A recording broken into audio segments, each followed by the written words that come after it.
Neat JEE విద్యార్థులకు శుభవార్త. IIT medical entrance లో ర్యాంకులు సీట్లు సాధించేందుకు Kota digital study material WhatsApp ద్వారా పొందండి. WhatsApp number 9849016661. సభకు నమస్కారం. ఆంధ్రప్రదేశ్ ఆత్మగౌరవ ప్రతీక, ఆంధ్రప్రదేశ్ స్ఫూర్తి ప్రదాత, ఆంధ్రప్రదేశ్ అభివృద్ధి ప్రదాత గౌరవ ముఖ్యమంత్రి నా ఆరాధ్య దైవం నారా చంద్రబాబు నాయుడు గారికి, యువత స్ఫూర్తి ప్రదాత, నిరంతర పోరాట యోధుడు జాతీయ ప్రధాన కార్యదర్శి నారా లోకేష్ గారికి, వేదిక మీద ఉన్నటువంటి తెలుగుదేశం పార్టీ అతిరథ మహారథులందరికీ, అదేవిధంగా వేదిక ముందున్నటువంటి తెలుగుదేశం పార్టీ కార్యకర్తలు నాయకులందరికీ నమస్కారాలు తెలియజేస్తూ, రాష్ట్రం విధ్వంసం పునర్నిర్మాణం అనే తీర్మానాన్ని బలపరిచే అవకాశం ఇచ్చినటువంటి నాయకులకి మరొక్కసారి కృతజ్ఞతలు తెలియజేస్తూ, రాష్ట్ర విభజన తర్వాత 2014లో రాష్ట్ర ముఖ్యమంత్రిగా బాధ్యతలు తీసుకున్నటువంటి నా గౌరవ ముఖ్యమంత్రి నారా చంద్రబాబు నాయుడు గారు రాజధాని లేనటువంటి రాష్ట్రం, లోటు బడ్జెట్తో బాధ్యతలు స్వీకరించి, లోటు బడ్జెట్ ఉన్నప్పటికీ పెన్షన్ కానీ జీతాలు కానీ 1వ తారీఖు ఖచ్చితంగా ఇచ్చినటువంటి నేత. అదేవిధంగా భారతదేశంలో ఏ రాష్ట్రంలోనైనా పరిశ్రమల కోసమైనా రాజధాని కోసమైనా భూసేకరణ చేస్తారు. భూసేకరణ చేస్తే ఖచ్చితంగా రైతుల ఆందోళనలు, లాఠీ చార్జీలు ఇవన్నీ ఉంటాయి. కానీ భారతదేశంలో ఒక నాయకుడిని నమ్మి వేల మంది రైతులు 1000 ఎకరాలు భూములు సమీకరించి రాజధానికి ఇచ్చారంటే అది నా నాయకుడి మీద ఉన్నటువంటి నమ్మకమని మరొక్కసారి తెలియజేస్తూ, పోలవరం ఆగిపోయినటువంటి పోలవరాన్ని ముందుకు తీసుకెళ్ళి ఎలక్షన్లో అప్పుడు చెప్పకపోయినా పట్టుసీమను నిర్మించి 1000 ఎకరాలకి సాగునీరిచ్చినటువంటి నాయకుడు నారా చంద్రబాబు నాయుడు గారు. లోటు బడ్జెట్తో రాష్ట్రంలో బాధ్యతలు తీసుకొని ఒక గాడిలో పెడితే ఒక్క ఛాన్స్ పేరు మీద వచ్చినటువంటి దుర్మార్గుడు జగన్మోహన్ రెడ్డి, అమరావతి రాజధానిని సర్వనాశనం చేసినటువంటి దుర్మార్గుడు.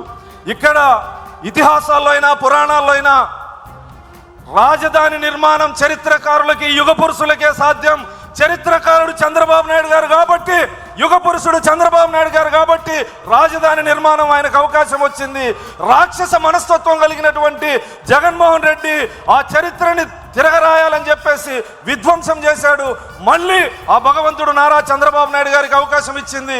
ఎక్కడైతే జగన్మోహన్ రెడ్డి విధ్వంసం చేశాడో మళ్ళీ అక్కడే పునర్నిర్మాణాన్ని మొదలుపెట్టి రాజధాని పనులు వేగవంతం చేస్తూ, ఆగిపోయినటువంటి పోలవరం పరుగులు తీసే విధంగా రాయలసీమ, ఉత్తరాంధ్రలో అభివృద్ధి వికేంద్రీకరణ చేస్తూ, రాయలసీమలో మారుమూల నియోజకవర్గాలకు కూడా పరిశ్రమలు తీసుకొస్తూ, అంద్రినీవా ప్రాజెక్టుని పరుగులు పెట్టిస్తూ చివరి ఆయకట్టు వరకు నీరిచ్చే విధంగా కృషి చేస్తున్నటువంటి నారా చంద్రబాబు నాయుడు గారు. మీరు 19లో విధ్వంసాన్ని చూశారు. ఎలాంటి విధ్వంసం అంటే, న్యాయ వ్యవస్థ మీద ఒక ముఖ్యమంత్రికి నమ్మకం లేక న్యాయ వ్యవస్థని విధ్వంసం చేసే విధంగా బహిరంగ లేఖ రాసినటువంటి ముఖ్యమంత్రిని గతంలో చూశారు. శాసనసభలో ఉండి శాసన మండలి వ్యవస్థ మీద నమ్మకం లేక శాసన వ్యవస్థని రద్దు చేస్తానన్నటువంటి దుర్మార్గుడు. అదేవిధంగా జీవో నెంబర్ 1 తెచ్చి పాత్రికేయ స్వేచ్ఛను కూడా హరించినటువంటి దుర్మార్గుడు. అంటే ఏ వ్యవస్థని వదిలిపెట్టకుండా అన్ని వ్యవస్థల్ని నిర్మూలంగా శాశ్వతంగా నాశనం చేసినటువంటి దుర్మార్గుడు. మళ్ళీ చంద్రబాబు నాయుడు గారు మీ అందరి కార్యకర్తల త్యాగాల ఫలితంగా, కష్టాల ఫలితంగా మళ్ళీ తెలుగుదేశం జెండా రెపరెపలాడి ప్రభుత్వం లేకొచ్చిన తర్వాత ఎక్కడైతే విధ్వంసం జరిగిందో, ఎక్కడైతే జగన్మోహన్ రెడ్డి విధ్వంసం చేశాడో అక్కడి నుంచి మళ్ళీ పరిపాలన మొదలుపెట్టి ఈరోజు ఉత్తరాంధ్రలో పరిశ్రమలు, రాజధాని నిర్మాణం, రాయలసీమలో కియా లాంటి పరిశ్రమలు గతంలోనే తెచ్చారు. మారుమూల నియోజకవర్గం కర్ణాటక బార్డర్లో ఉన్నటువంటి మడకశిర నియోజకవర్గానికి కూడా డిఫెన్స్ ఫ్యాక్టరీలు తీసుకొస్తున్నటువంటి చరిత్ర కలిగినటువంటి నాయకుడు గౌరవ ముఖ్యమంత్రి చంద్రబాబు నాయుడు గారు. అదేవిధంగా ఈరోజు గతంలో విద్యుత్ రంగాన్ని నిర్వీర్యం చేశారు. మళ్ళీ గౌరవ ముఖ్యమంత్రి చంద్రబాబు నాయుడు గారి ఆధ్వర్యంలో విద్యుత్ శాఖలో కూడా విప్లవం రాబోతోంది. ఆంధ్రప్రదేశ్ మొత్తం సౌర విద్యుత్ రాబోతా ఉంది, సోలార్ ప్రాజెక్టు రాబోతా ఉన్నాయి. మా ఒక్క నియోజకవర్గానికే దాదాపు 15,000 కోట్ల రూపాయలతో 4,000 మెగావాట్ల సోలార్ విద్యుత్ శాంక్షన్ చేసినటువంటి చరిత్ర. అంటే ప్రతి నియోజకవర్గంలోనూ అభివృద్ధి సంక్షేమం రెండు కళ్ళుగా భావించి విధ్వంసం ఎంత స్థాయిలో జరిగిందంటే గతంలో ఎస్సీ ఎస్టీ బీసీ మైనారిటీ కాపు కార్పొరేషన్ని పూర్తిగా నిర్వీర్యం చేసి ₹1 రుణం ఇవ్వనటువంటి జగన్మోహన్ రెడ్డి పరిపాలన. మళ్ళీ గౌరవ ముఖ్యమంత్రిగా చంద్రబాబు నాయుడు గారు బాధ్యతలు తీసుకున్న తర్వాత మళ్ళీ అన్ని కార్పొరేషన్లకు జీవం పోసి ప్రతి కార్పొరేషన్ ద్వారా ఆయా కులాల అభివృద్ధికి కృషి చేస్తున్నటువంటి వ్యక్తి గౌరవ ముఖ్యమంత్రి చంద్రబాబు నాయుడు గారు. గతంలో పోలీస్ వ్యవస్థని జోబు సంస్థగా వాడుకొని ప్రైవేట్ సైన్యంలో వాడుకొని చేయనటువంటి దుర్మార్గాలు లేవు. తెలుగు ప్రజలు ఆరాధించే చంద్రబాబు నాయుడు గారిని కూడా జైల్లో పెట్టినటువంటి దుర్మార్గుడు, వేదిక మీద ఉన్నటువంటి అనేక మంది నాయకుల మీద, వేదిక కింద ఉన్నటువంటి కార్యకర్తల మీద అక్రమ కేసులు పెట్టి వేధించినటువంటి దుర్మార్గుడు జగన్మోహన్ రెడ్డి అని సందర్భంగా తెలియజేస్తూ మళ్ళీ ఈ రాష్ట్రంలో ప్రజాస్వామ్య పరిపాలన జరుగుతూ ఉంది. గౌరవ ముఖ్యమంత్రి చంద్రబాబు నాయుడు గారి ఆధ్వర్యంలో పరిశ్రమలు, సాగునీటి ప్రాజెక్టులు, తాగునీటి ప్రాజెక్టులు అన్నీ మళ్ళీ ఆంధ్రప్రదేశ్లో జీవం పోసుకోబోతా ఉన్నాయి.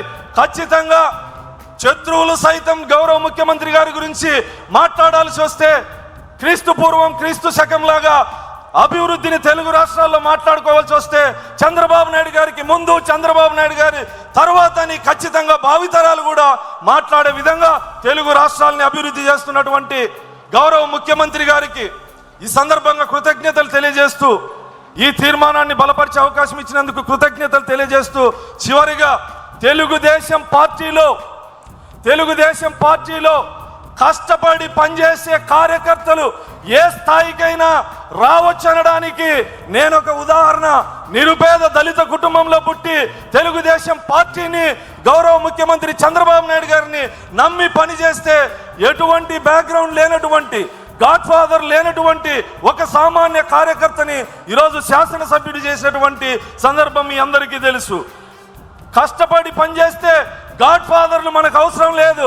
మన God Chandrababu, God father Nara Lokesh గారు, మధ్యలో అంబికా దర్బార్ బత్తులు అవసరం లేదు. దానికి నేను ఒక ఉదాహరణ చెప్పి సందర్భంగా తెలియజేస్తూ, చివరిగా నేను ఒక నిరుపేద దళిత కుటుంబంలో పుట్టా, వివక్షత అణిచివేతను అనుభవించా. మా గ్రామంలో ఎలిమెంటరీ స్కూల్ పడిపోతే గుడిలో స్కూల్ పెడితే గుడి లోపల బీసీ ఓసీ పిల్లలు, గుడి బయట మేము వర్షంలో ఎండలో అంత వివక్షత అనుభవించిన నేను ఈరోజు గౌరవ ముఖ్యమంత్రి చంద్రబాబు నాయుడు గారి ఆధ్వర్యంలో ప్రపంచ ప్రఖ్యాతిగాంచిన తిరుమల తిరుపతి ఆలయంలో పాలక మండలి సభ్యుని చేసేందుకు నేను చిన్నప్పటి నుంచి అనుభవించిన వివక్షత ఈరోజు ఆత్మగౌరవంతో ఉన్నానని గౌరవ ముఖ్యమంత్రి గారికి సందర్భంగా తెలియజేస్తూ, నిన్న మొన్న కడప జిల్లాలో కొంతమంది ప్రెస్ మీట్లు పెట్టి మాట్లాడుతాండ్రు.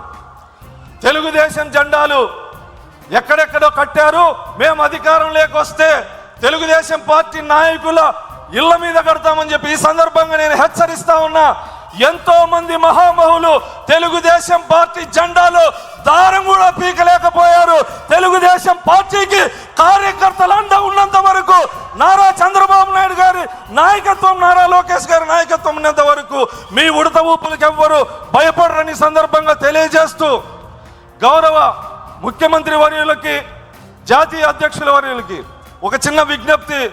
ఎంతో మంది కార్యకర్తలు కోరుకుంటా ఉన్నారు, నాయకులు కోరుకుంటా ఉన్నారు, భవిష్యత్తులో 2029లో జరిగే ఎన్నికల్లో నారా లోకేష్ గారి సారథ్యంలో ఎన్నికలకు పోవాల్సినటువంటి అవసరం ఉంది. కాబట్టి ఏం కోరుకుంటా ఉన్నారు అనేది మీడియాలో కూడా జాతీయ అధ్యక్షుల వారు కూడా చూసింటారు. కాబట్టి సవినయంగా విజ్ఞప్తి చేస్తా ఉన్నాను సార్. జై హింద్, జై భీమ్, జై తెలుగుదేశం.